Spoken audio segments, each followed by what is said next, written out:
শীতের এই মটর কলাই শাক ভাজিটা মা বেশ ভালো বানায়। আলু, ডালের বড়ি, টাকি মাছ দিয়ে মটর কলাই শাক ভাজি কি যে মজার খেতে। তবে এই শাক আমি কখনো রান্না করিনি, তবে রেসিপিটা তোমাদের সাথে শেয়ার করতে খুব ইচ্ছা করছিল, তাই ভাবলাম আজ রান্নাটা মাই করুক। এই শাকের পাতাগুলো একটু গোল টাইপের হয়, গাছের আগার কচি দিকটা রান্না করতে হয়। তবে এই একই রকম আরেকটা শাক আছে যেটা একটু তেতো হয়, সচরাচর সবাই চিনতে পারে না, বাজার থেকে কেনার সময় জিজ্ঞাসা করে কিনবে তেতো হবে কিনা। আমাদের এই শাকটা একদম কচি, একটু টান দিলে ছিঁড়ে যাচ্ছে, একটুও ফেলতে হবে না, সম্পূর্ণটাই রান্না করা যাবে। শুধু পোকামাকড় আছে কিনা দেখে পরিষ্কার করে ধুয়ে জল ঝরতে দেব। একটা আলু দিচ্ছি, আলু কম করে দেবে, শাকের থেকে আলু যেন বেশি না হয়। ছোট ছোট 4 কোনা টুকরো করে কেটে নেব।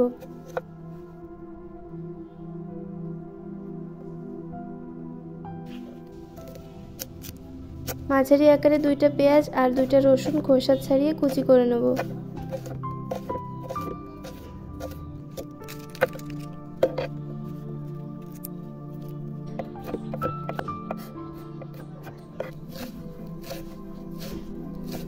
এই শাক যতই কচি হোক ডাঁটা কিন্তু একটু কচকচে হয়, তাই যতটা পারো কুচি কুচি করে কাটবে। আমি মার মতো অত ভালো পারি না, তবে যতটা সম্ভব কুচি করে কেটেছি।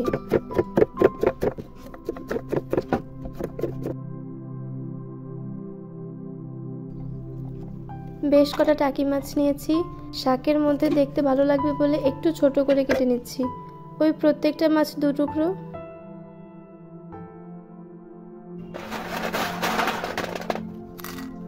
কদিন আগেই মা ডালের বড়ি দিয়েছিল মানকচু দিয়ে, বড়ি শুকিয়ে একদম খাওয়ার মতো হয়ে গেছে, সেখান থেকে 10 থেকে 15টা মতো বড়ি নিচ্ছি, আর সাথে প্রয়োজন মতো কটা কাঁচামরিচ চিড়ে নিয়েছি। তোমাদের মনে হয়তো প্রশ্ন জাগতে পারে অন্য কোনো মাছ দিয়ে খাওয়া যাবে কিনা।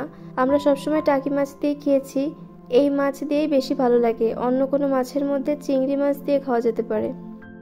মাছে ভালো করে লবণ হলুদ মেখে 2 মিনিটের জন্য রেখে দেবে। কড়াই গরম করে সাদা তেল দেবে, তেল গরম হলে মাছ দিয়ে দেবে, এপিট ওপিট উল্টে বেশ লাল লাল করে ভাজবে।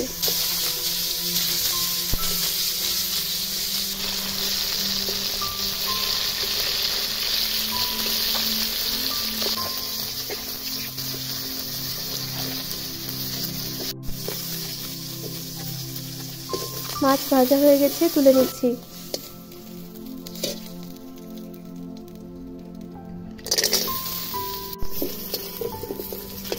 এবার বড়িগুলো ভেজে নেব।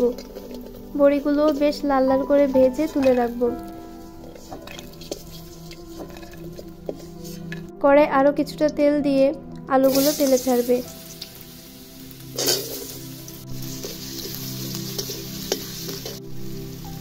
অল্প লবণ আর হলুদ দেবে, নেড়ে চেড়ে ভাজবে।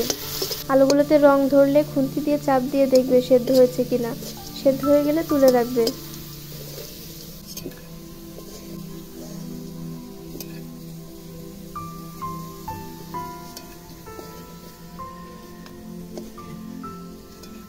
এবার তেলে অল্প জিরা ফোড়ন দিচ্ছি, একটু নেড়ে চেড়ে কাঁচামরিচ দিয়ে দিচ্ছি, তারপর একে একে পেঁয়াজ কুচি ও রসুন কুচিও দিয়ে দেব।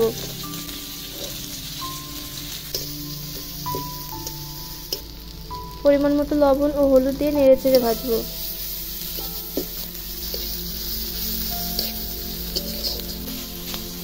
পেঁয়াজ মরিচ ভাজা হয়ে গেলে শাক দিয়ে দেব।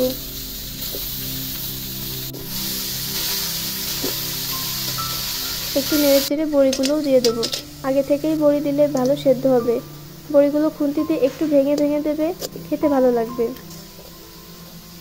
একটু পর দেখবে শাক থেকে জল ছেড়েছে, তখন ঢাকনা দিয়ে দেবে।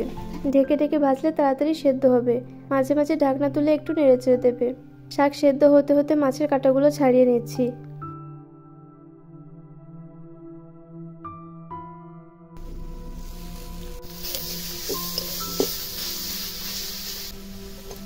শাকের জল শুকিয়ে এলে মাছ আর আলু দিয়ে দেবে। সবকিছু নেড়ে চেড়ে একসাথে মিশিয়ে নেবে। রান্না প্রায় শেষ। এখন 1 চামচ ভাজা জিরার গুঁড়ো দিয়ে দিচ্ছি। এই শাকে একটু চিনি দিলে খেতে ভালো লাগে। তোমরা শাকে মিষ্টি না খেলে নাও দিতে পারো। চিনি দিয়ে নেড়ে চেড়ে মিশিয়ে নিলে রান্না একদম শেষ।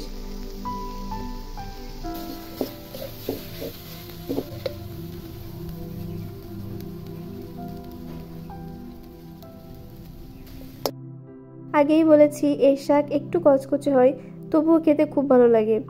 তোমরা কেউ এই শাক আগে না খেলে একবার রান্না করে খেয়ে দেখতে পারো। গরম গরম ভাতের সাথে খেতে খুব ভালো লাগে।